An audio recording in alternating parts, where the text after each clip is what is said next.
Hello everyone, I am your host Gary Singham.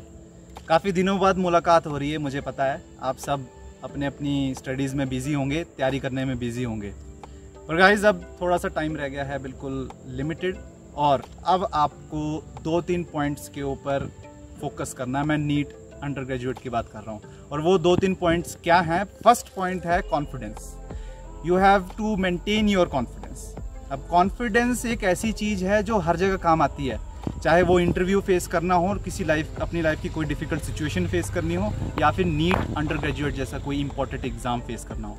तो अभी आपके सामने एक सबसे इम्पॉर्टेंट अपनी लाइफ का आपका एस्पेक्ट आ रहा है, वो है नीट अंडर ग्रेजुएट। उसको टैकल करने के लिए आपके अंदर सिर्फ एक चीज़ की ज़रूरत है, सबसे इम्पॉर्टेंट, वो है कॉन्फिडेंस। उसके बाद बाकी जो भी मैं पॉइंट्स बताऊंगा, 1-2 और, वो है secondary, but confidence is the key. इस बात को अपने दिमाग में बिठा लीजिए एकदम प्रॉपर तरीके से। हम बात करेंगे सेकंड पॉइंट के बारे में कॉन्फिडेंस के बाद, वो है you have to be very very optimist. आपको अपने अंदर एक पॉजिटिव एटीट्यूड डेवलप करना पड़ेगा। अगर है तो उसको मेंटेन करके रखिए, क्योंकि पॉजिटिव एटीट्यूड आपको हेल्प करेगा वो सभी चीज़ें रिकॉल करने में जो आपने इतनी मेहनत से अभी तक की हुई हैं। सो बी पॉजिटिव। यही positive attitude on the time of exam, जो आप वो 3 आवर्स फेस करोगे, उस टाइम आपको हेल्प करेगा अपने आप को फोकस रखने में क्वेश्चंस के।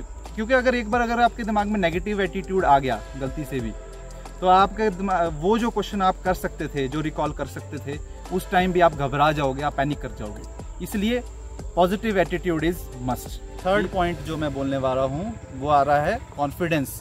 पॉजिटिव एटीट्यूड के बाद वो है यू हैव टू रिवाइज। अब रिवाइज जब मैंने बोल दिया, तो अब ये नहीं कि आप सारा का सारा सिलेबस उठा के बैठ जाओ, अपने सामने किताबें खोलो, नहीं मैंने सब कुछ पढ़ना है। Revise only the points. अब पॉइंट्स में क्या आते हैं, जैसे फिजिक्स में वो पॉइंट्स हैं फॉर्मूलेस, ठीक है।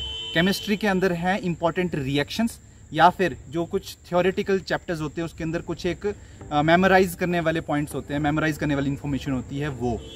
और बायोलॉजी के अंदर एनसीईआरटी के चैप्टर्स, क्योंकि आप एनसीईआरटी को 1 से 2 दिन के अंदर सारी की सारी +1 +2 की एनसीईआरटी अगर आपने कई बार रिवाइज किया हुआ पहले से, तो एक लास्ट रिवीजन अच्छी तरह दे सकते हो।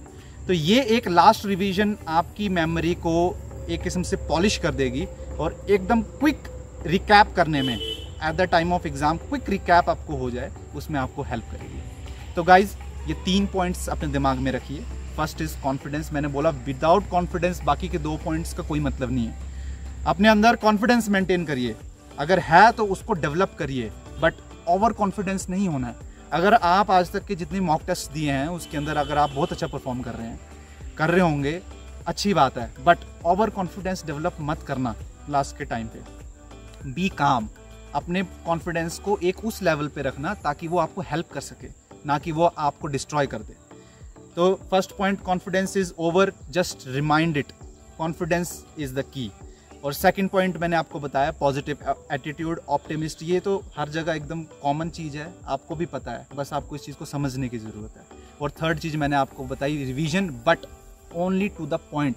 पॉइंट्स पे रिवाइज कीजिए अपने पूरे के पूरे सिलेबस को, फिजिक्स, केमिस्ट्री और बायोलॉजी को, जिस हिसाब से भी आप करना चाहते हैं, जैसा भी आपको अच्छा लगता है। फिजिक्स में फॉर्मूलेज कीजिए, केमिस्ट्री में जो है इंपॉर्टेंट रिएक्शंस या फिर इंपॉर्टेंट चैप्टर्स आपको लगता है कि वो रिवाइज करने चाहिए। बट ये गलती बिल्कुल मत करना, सारे बोलते हैं, मैं भी बोलूँगा, don't pick up anything new. कोई भी नई चीज़ मत उठाओ इस टाइम, क्योंकि इस टाइम इतना कम टाइम रह चुका है कि अगर कोई नई चीज़ उठाओगे तो आपका सारा का सारा दिमाग की जो आपकी पावर होगी वो उसमें लग जाएगी। सो यही मैं बोलना चाहता था आपसे। All the very very best. मुझे पता है आप कर सकते हो, आपको पता है कि आप कर सकते हो, बस यही कॉन्फिडेंस मेंटेन होना चाहिए जब तक आपका नीट का पेपर नहीं हो जाता।